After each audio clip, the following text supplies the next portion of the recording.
Alright, I'm ready. Let's do this quick fire. Alright, let's talk some NBA rookies. The season is done. The play-in tournament is currently going. But I want to talk about two rookies in particular.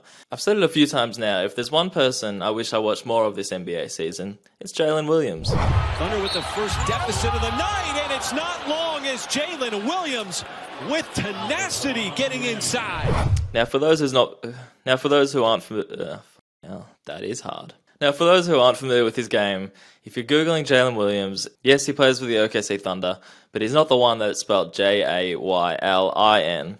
That is a different Jalen Williams. He is another rookie, but I don't know how this happened, and it's quite funny to me still. In last year's draft, OKC drafted two Jalen Williams.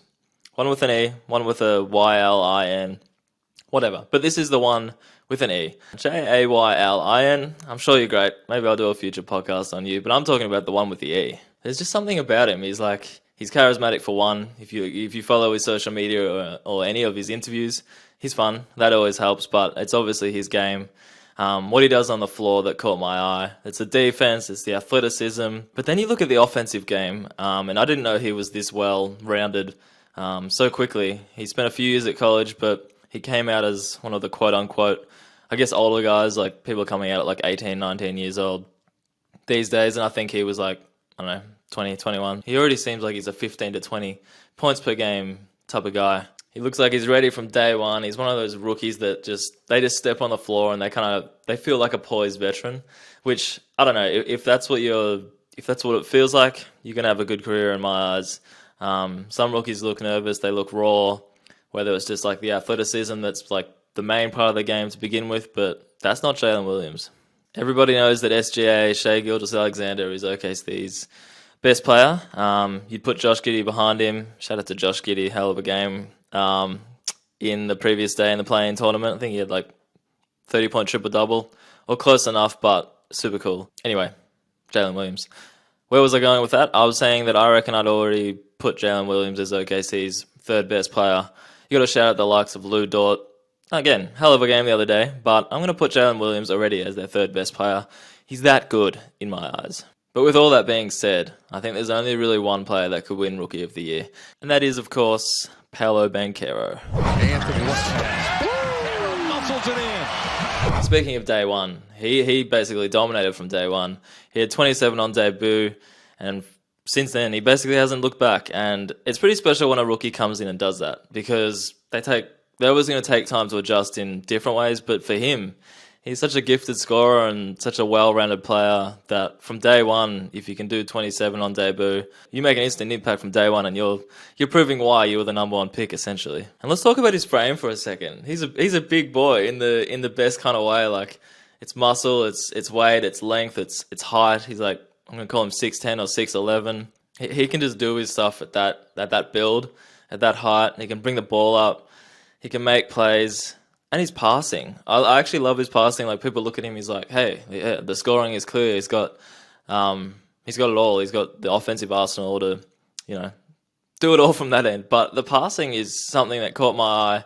There's a few passes per game that he makes that you're just like, okay, he's got that in his game as well, and he seems to make great reads. Honestly, I don't think I've seen too many turnovers from him, even if they're like very difficult passes, which, yeah, one of the fascinating things from this season is when you tune into a Magic game, he grabs a rebound from defense and just like brings it up himself as this 6'10", solid big dude, and he can just make plays. He can make plays for himself.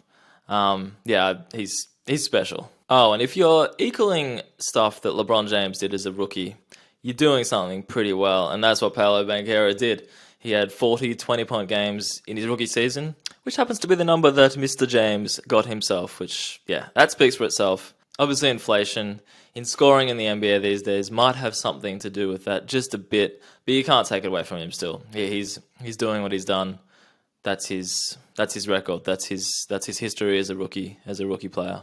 What would winning Rookie of the Year mean to you? It would mean a lot. Got a list of goals in my phone that I made when like a junior, senior high school. Just wrote down everything I could think of that I wanted to do in my career.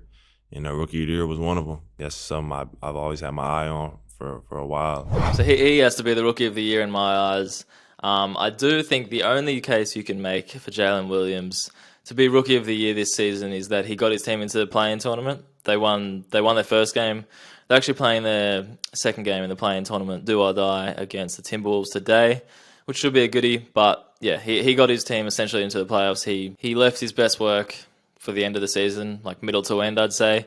Banchero basically, as I said, dominated from day one. But Jalen Williams, I don't know if you could say he took a while to warm up, but I guess to me, it was probably like his consistent minutes. Once he found his role in that team, he just, yeah, like I said, looked like the third best player on their roster. But Banchero from day one, he was like the main guy. That's what they brought him in to do. He did exactly that and probably more. But the case for Jalen Williams, he got his team to the postseason effectively. Banchero didn't. The Magic finished 34 and 48, didn't make the play-in. The Thunder finished 40 and 42, made the play-in. So the record speaks for itself. And just on that, OKC making the play-in with their roster so young. You look at some of the names running out there, and you're like, with all due respect, who are you? Nah, it's not that. It's not that bad. But still, it is kind of like that. You kind of, for the casual, quote-unquote NBA fan, it would be hard to kind of name every single guy on their roster, or even starting guys, and plus a few that come off the bench. But anyway, longevity. Longevity is the one for Banchero. Did it from day one. All 82 games, missed a few with injury. He obviously had, every rookie has their struggles in terms of maybe consistency. Sorry, not even consistency with Banchero. Efficiency is the word I was looking for. But honestly, like you tuned into any Magic game, you can guarantee like 20 and 7 for him, essentially. Rookie of the Year in my eyes has to be. And they actually released the first place votes and second place votes and all that yesterday on Twitter. I don't think it's one of those things you're like, is it meant to be public? But out of like 20-ish names that had to vote for Rookie of the Year, for first place votes, all but one voted Banchero, which honestly I kind of found surprising. Like I actually thought that Jalen Williams would get at least a few mentions as that number one spot to win Rookie of the Year. But he was mainly second place votes. So the way it works is it's like first place, second place, third place votes. If you think you have a number one in your eyes, who's going to win the Rookie of the Year, you obviously put them as first place and so on. So Banchero got 19 out of 20, essentially. But the other name, that wasn't even Jalen Williams, the person that voted for someone else in that first spot. That was Walker Kessler. Trying to keep this game from going into overtime. Joe drives right by Kessler. The reverse got blocked at the rim. And we are going to overtime.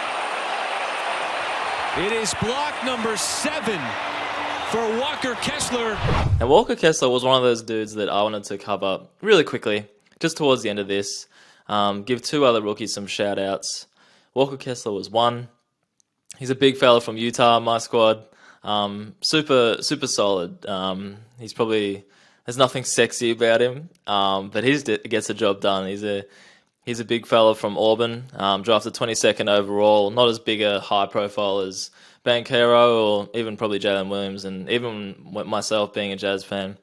When we drafted him, I didn't know a heap about him, but as the season went on, suddenly he's starting, suddenly he's getting double-doubles, suddenly he's just like getting 3 to 4 blocks in every second game, which is super impressive. And speaking of blocks, he averaged 2.3 blocks on the season, which is very impressive as a rookie. He averaged 9 points, 8 rebounds, but to me that doesn't even kind of tell the picture of how solid and consistent he was. He was almost like a double-double guy every single night in 23 minutes of action on average, which makes it that much more impressive. Anyway, shout out to him. Regular starter, led the rookies in blocks per game.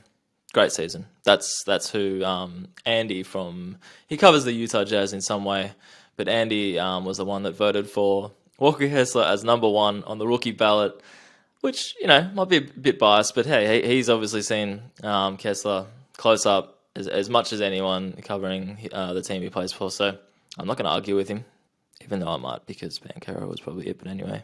Last but not least, well, kind of least because Banchero and Jalen Williams are probably better, but Shaedon Sharpe, I'm going to shout at him.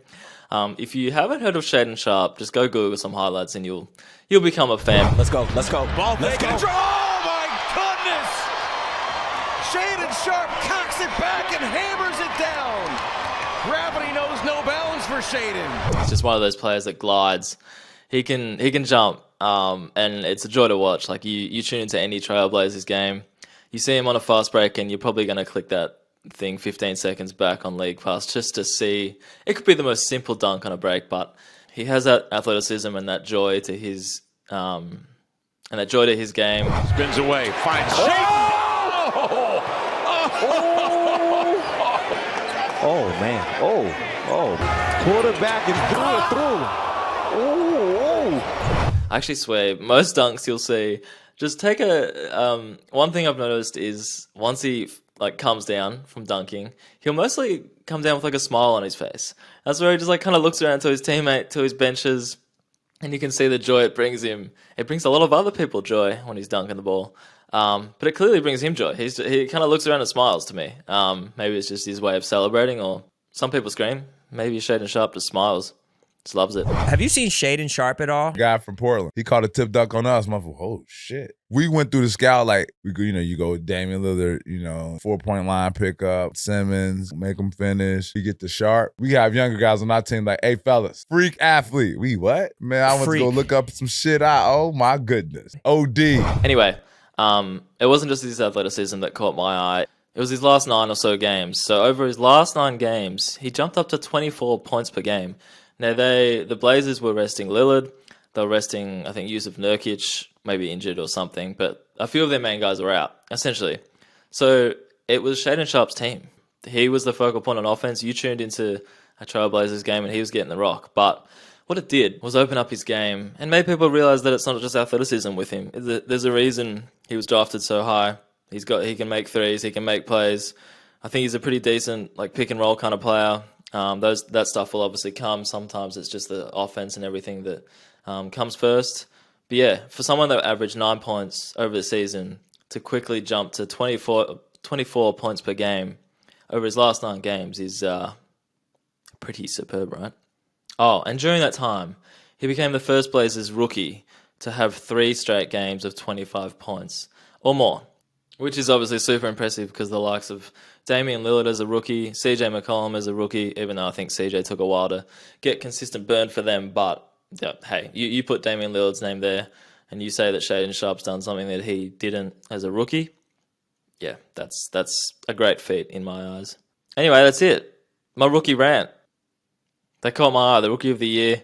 It should be announced soon. It's got to be Paolo. I actually struggled every time I was prepping for this. I was just like, is it Polo or Paolo? But it's Paolo Banchero. He's the rookie of the year. He's got a great future. One of those dudes that, as soon as you see Orlando on the schedule, you kind of want to tune in purely for him. And he didn't disappoint. And he looks the part. He plays the part. He's going to have a hell of a future. I'm enjoying these. Just get on the mic. Start talking some stuff you're inspirational. Just call myself inspirational. You're motivated about. And call it a day.